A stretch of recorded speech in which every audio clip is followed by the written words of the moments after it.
कल सदन में हमने मांग किया था विशेष कमेटी के प्रतिवेदन को उपस्थापित करने का, और इसको परसों ही हमने पत्र दिया था विधानसभा के अध्यक्ष सेक्रेटरी को, लेकिन उपस्थापित नहीं किया गया। वो विशेष कमेटी श्रम संसाधन विभाग से 7 निश्चय से जुड़ा विषय है, जिसमें बिहार कौशल विकास मिशन कार्यक्रम के तहत 2016 से युवाओं को प्रशिक्षण देने हेतु नॉलेज पार्टनर के रूप में MKCL पुणे की कंपनी है, उसका चयन किया गया था, जिसे प्रशिक्षणोपरांत युवाओं को रोजगार की जानकारी के लिए प्लेसमेंट पोर्टल का भी प्रावधान करना था। लेकिन 3 वर्ष तक इसका कोई प्रावधान न कर करोड़ों रुपया प्राप्त किया गया। जनवरी 2020 में जब हम श्रम संसाधन मंत्री थे, दबाव डाले, तब पोर्टल की व्यवस्था की प्रक्रिया शुरू की गई। संयोग से ये विषय सदन में उठा और विशेष कमेटी की मांग सदस्यों ने किया। जिस विभाग का हम मंत्री थे और संयोग से उस समय विधानसभा के अध्यक्ष थे, हमने अपने ही पीरियड का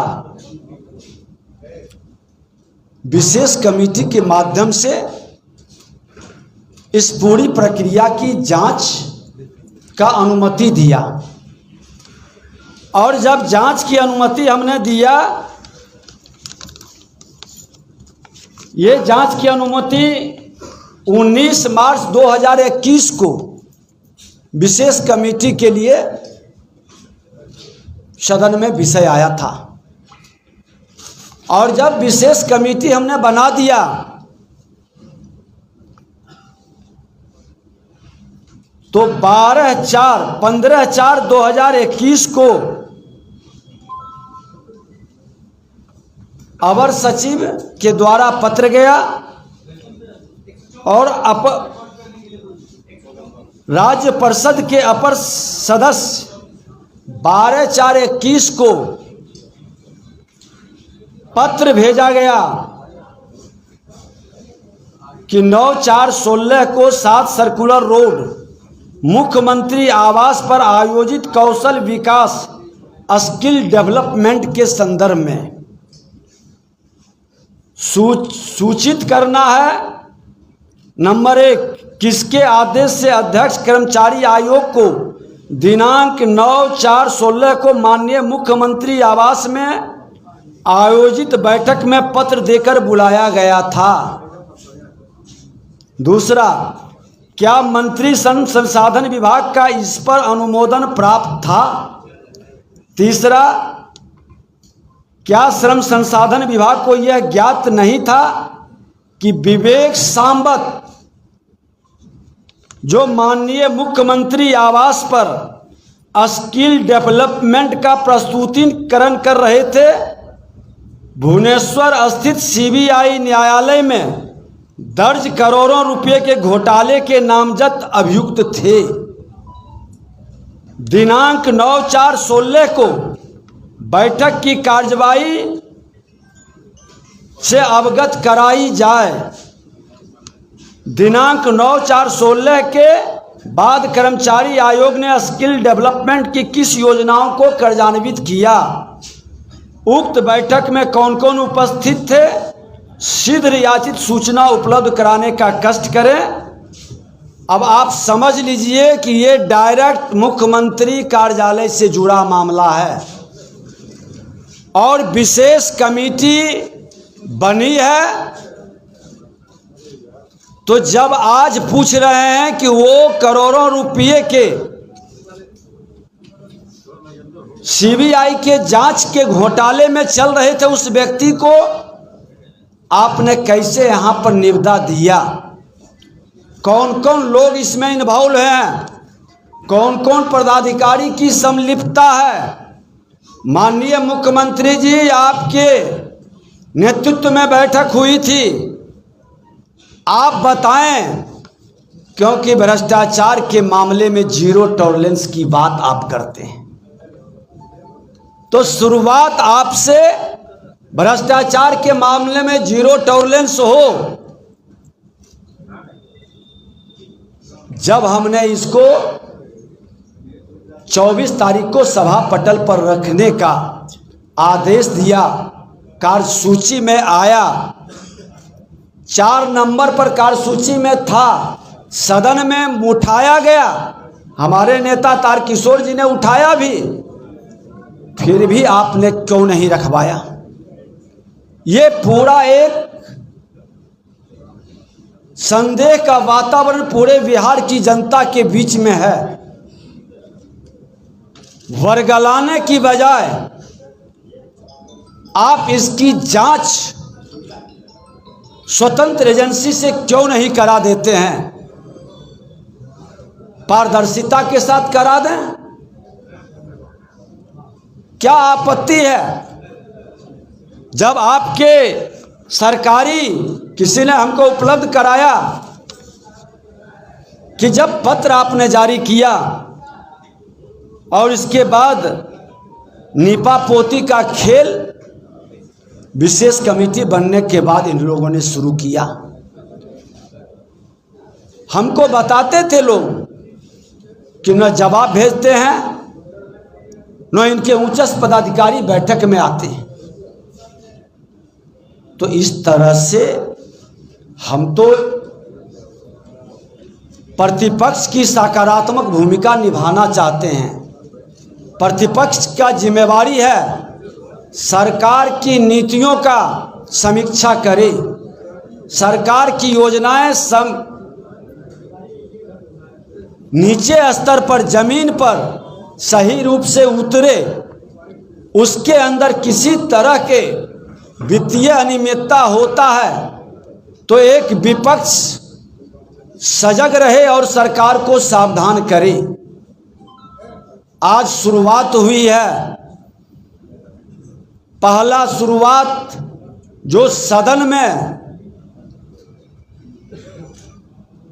असंवैधानिक रूप से पटल पर नहीं आने देना, कार्यसूची को बदल देना, हमने जब तक उस आसन पर था मर्यादा का पालन किया है।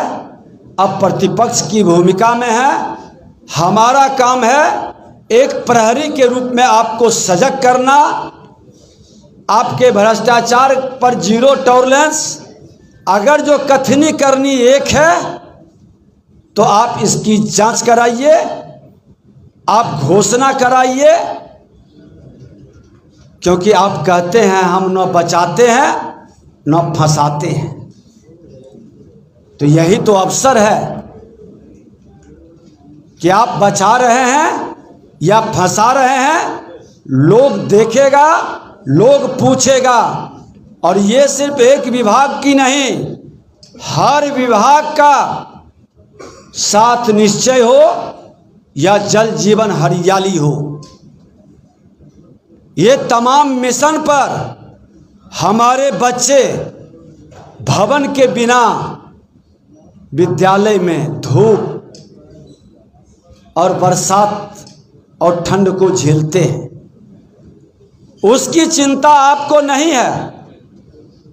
शिक्षक नहीं है, उसकी चिंता नहीं है, लेकिन जल जीवन हरियाली पर्यावरण की चिंता कर रहे हैं। वर्तमान की बगैर चिंता किए जो भविष्य की चिंता करता है, उसका वर्तमान जब नष्ट हो जाएगा तो भविष्य में किसको आप बचाएंगे, किसके लिए काम कर रहे हैं। आज जो हमने आपको एक प्रहरी के रूप में, एक प्रतिपक्ष के रूप में जो सजग किया है, इसकी जवाब प्रतिपक्ष को ही नहीं, पूरे बिहार की जनता जो मालिक है लोकतंत्र का, गणतंत्र का, वो मालिक जानना चाहता है। और सभी जनप्रतिनिधि सेवक के रूप में, लोक सेवक के रूप में सभी पदाधिकारी ईमानदारी से इस विषय को बताएं।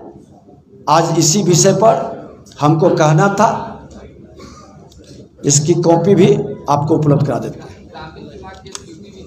छापेमारी चल रही है, अब तक करोड़ों रुपया पकड़े गए, 5 करोड़ रुपया कैश बरामद हुए और कई आभूषण बरामद हुए हैं, क्या लगता है? देखिए, ये पहला बार नहीं है।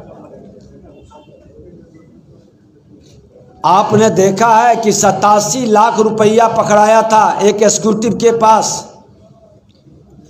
और उसको थाना से बिल मिल जाता है। और उस पर भी हमने सदन के अंदर जब लोगों ने हंगामा किया तो विशेष कमेटी बनाई। अगर जो ईमानदारी से उस पर FIR तक नहीं हुआ था, मंत्री का जवाब था कि छुट्टी पर चला गया है, तब हमने कहा कि हद हो गई। यही सब विषय तो अनपच किया, यही सब विषय के कारण तो परेशान होकर अपने भ्रष्ट कार्य को छुपाने के लिए भारतीय जनता पार्टी से उन्होंने अलग हुआ कि भारतीय जनता पार्टी सुशासन के संकल्प को स्थापित करना चाहता है। ये मेरे योग्य पार्टनर नहीं हो सकता। मेरा योग्य पार्टनर जो है मिलकर खाने वाले, उसके साथ इसीलिए गए हैं। लेकिन एक सशक्त और मजबूत विपक्ष पूरे प्रहरी के साथ प्रहरी के रूप में काम करेगा और पूरे बिहार के 2/3 नौजवान जिसको भटकाने का काम कर रहे हैं, उस प्रहरी के साथ कदम से कदम मिलाकर हम चलने का आह्वान भी करते हैं। आज का विषय इतना है। अब दूसरे दिन